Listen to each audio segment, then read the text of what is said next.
Hey there, it's Ross Nickerson at banjoteacher.com, and today I'm here with Bill Truax, who does the banjo setups here. And we're going to talk a little bit about banjos and what we do in the shop before we send them out to you and get them ready to play. So what are some of the sort of the main things that you check when the banjos come in and set them up for the customers? So we get it out of the case, it's brand new, it's usually wrapped, we unwrap it, strings are down, we lift the bridge up, tune it up, place the bridge. When that's done, we do a little adjustments to the action, adjust the truss rod, make sure everything's good. Then we make sure the screws on the tuners are tight enough to keep it in tune so they don't slip. So when you tune it, it will hold it. Make sure the tailpiece is at the right height. Make sure the head's tight enough. And then I put pencil marks around the bridge when I get it where it's supposed to be. So if you bump it later on or move it or change strings and the bridge falls down, you can line it up and it will be real close, if not perfect. So you don't have to worry about placing the bridge. And that's pretty much it. And then play it a little bit to make sure it plays good and sounds good. I mean, some of the banjos, and one of the things that I know Bill does is he checks the fret levels so that there's no buzzing on the neck. We do kind of default to lower action because most people want the low action, but so it starts there.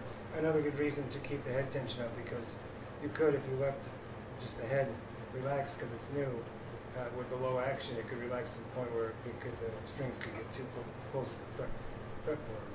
So that's a really important thing. They come in, depending on which banjo, I suppose, different levels of how much they need to get them right. But I do think it's a huge advantage to you to have these banjos inspected and tuned. I mean, they get sent to us. The companies that send them, for them, it's more about the quality control and make sure there's no blemishes on it, or make sure there's no this or that, so that they're instrument right. But those guys don't play the banjo, and they don't spend a lot of time trying to get just the right tone out of it.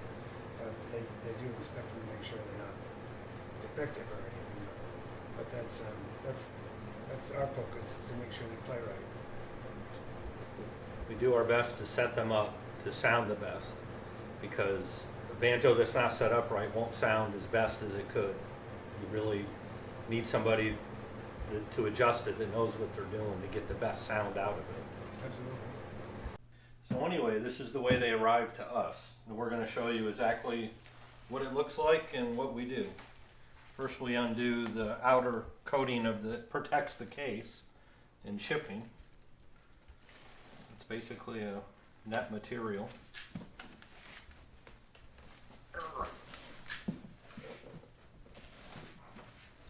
It ends up being packing material later.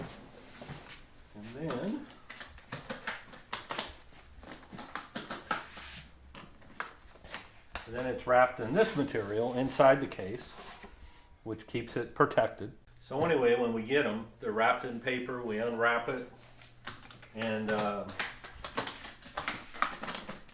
show you the inside. This is an RK35, and the strings come down, the bridge is down. We put the bridge where it should go, tune it up, check the action, make sure the head's tight enough, play it, make sure it sounds good and it plays good. And if you want to look at the back side of it, it has a satin finish, and it's a nice sounding banjo. I have one myself. With the 35s here, I include the upgraded hard case, which this is the case that normally comes with the RK 75, 76, and 85.